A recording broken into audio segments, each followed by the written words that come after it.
Well, Eli, how very nice to be talking with you here in New York. Thank you, Bobbie. I wonder, do you still remember how to hook 'em horns? Oh, boy. Oh, boy. Every time they play The Eyes of Texas, I stand now. I still remember very vividly. I haven't been back to Austin in a long time. I'd like to go back. I think a lot of people, Eli, do not realize that you have a degree from the University of Texas. Yes. What was it in? Economics and history. But in my class, I was from Brooklyn.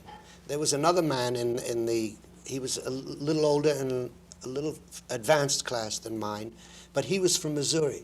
And we were in the drama society, the Curtain Club. Neither one of us could get parts in the plays because our accents were wrong. Well, we wound up sweeping the stages all the time. And that was Walter Cronkite. Fantastic. So we're old Texans, Walter. How did you, a guy from Brooklyn, how did you end up at the University of Texas? University is a state university, and the tuition was $30 a year, believe it or not. And I was a kid from Brooklyn, and we didn't have much money, so I got a job on a ship, wound up in Galveston, hitched to Austin, and went to the university. I stayed 4 years.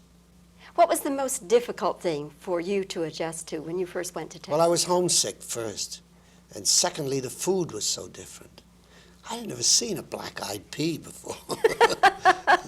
But I liked it after a while. I found the Texans to be wonderfully open and friendly. I enjoyed it. How about okra? Yes, I had okra. Well, old John Connolly used to say to me, "Come back. You can settle over there on Lake Travis." I said, "No, thank you, John. I've got to do stuff in the theater." Well, we have lots of theater now in I know you Texas, do. so Eli, you must come back and let us see you in your native habitat. All right, I'd like that. Your adopted habitat, I should say. Eli, let's talk about Movie and the two roles that you play in it. Did you have any particular 30-ish film people in mind when you were patterning your roles? Well, yes, for the gangster, I thought of Eduardo Cianelli. I thought of all those smooth, wearing those evening clothes, beautifully dressed men who are, like in a Western, you wear the black hat and the black outfit, you're the bad man. So I was playing this bad man. Of course, loving the fact that this man, the boxer, was his property. In the other one, I remember all sorts of stage doormen as a young actor going from place to place and auditioning. And they always had, their eyeglasses were always broken, so I put a little piece of adhesive tape up here over the eye thing. And I found an old sweater. I had a great time. But I wanted this gangster to be vulnerable in one area. Excuse me. He's not pompous, but he's very careful about his appearance. And I wanted to wear a hairpiece that was very obvious, like some of the stars you see, and you think to yourself, don't they know it shows? And I wanted to wear that. So you remember the scene where he comes downstairs in the morning. At 2:30 in the morning, the young boy asks him about something, and I carried the hairpiece over the form. Remember that? Yeah, I do. Stanley said, "That's fine, use it." I had a good time with Stanley Donen on the picture because he allowed me, within bounds, to do what I wanted to do. Eli, do you have a favorite picture of the 30s that you say, oh, gee, I'll always love that picture? Well, when I was a young struggling actor in New York, I'd go for my appointment in the morning to an agent or a producer at 10 o'clock, and I'd walk in and they'd say, "You're too short." Then I'd have the rest of the day. And I'd go to 42nd Street and I'd go to the foreign movies. I saw all the movies of Louis Jouvet and Harry Bauer and Jean Gabin. Those were my idols in movies in those years. They were great French actors. But I thought French was only done with shrugs. Like that. I did a French movie once, but I played an Italian in it. I tell you, I keep playing all nationalities. Mexicans a lot, I enjoy the movies, though. I can change my spots. When I was getting ready for this interview, Eli, I went through all the list of movies that I could find that you have done. And I thought it would be kind of fun because you have played so many different roles. I thought it would be kind of fun if I just say some titles and you just tell me the first thing that comes to your mind. You know, the word Sure. association thing. Okay, Baby Doll. Mississippi and Sweat and Heat, and my first movie. Misfits. A sad experience because of the plight of some of the people in it. A movie with an undercurrent of great turmoil. Yes, because that was Clark Gable and Marilyn Monroe and Montgomery Clift. All three gone now. Act One, the Moss Hart story. Act One, I was in a play, and the film had, the scene had been shot, and the film had burned or been damaged in the lab, so they asked me would I come in and play it, because the actor who had done it was gone.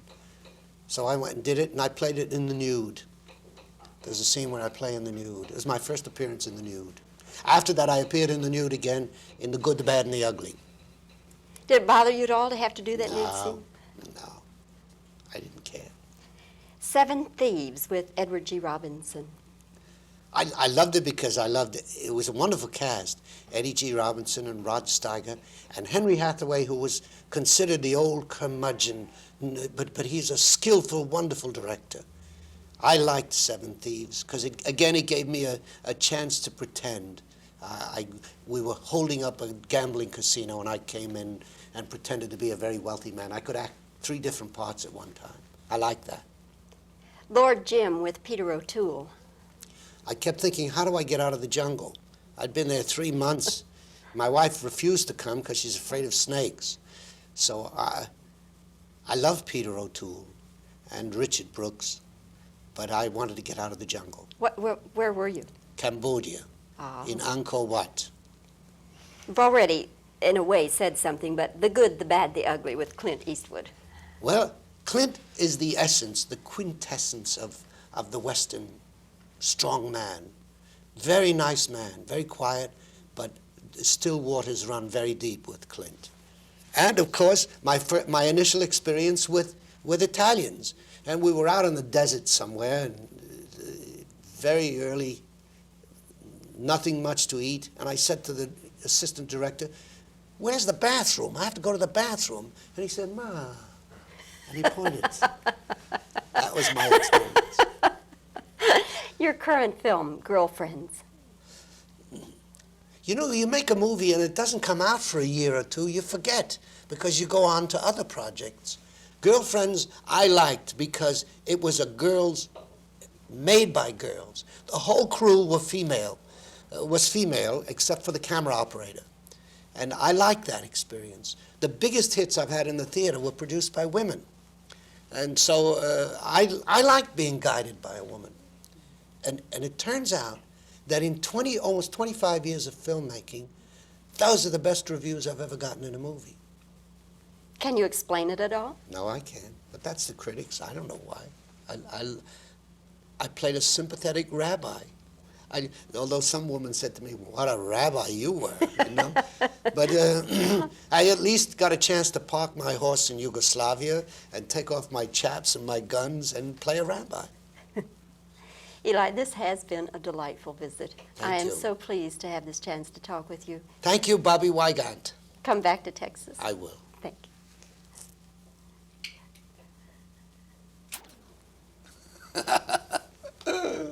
Well, no, you can't answer that, see.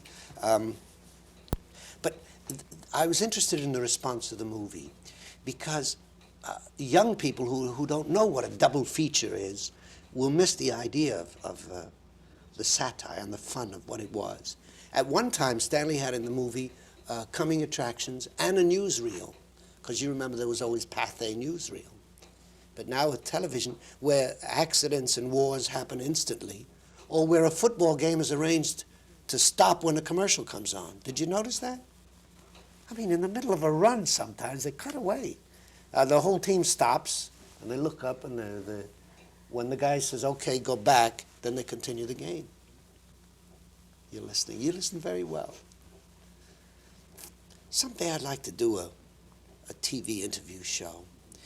But I keep thinking, the first time I did an interview, it was with a man named Jacques Lipschitz. He's a great sculptor. And they tell that famous story about the novice interviewer who says, "And how is your wife?" And the interviewee says, "Well, she just got out of the hospital. She had a mastectomy, and I think she's got cancer." And the guy says, "That's lovely. And then what do you plan to do next?" You see, so they don't ever listen. That's interviewing. Where do you go from here? You go back to Dallas? Today? You do? You flew up? Will you come up and see the play? I'd love to. Yes, I come to New York quite often. So Oh, good. yes, I would love to see it. That ought to do it. Okay. Yeah.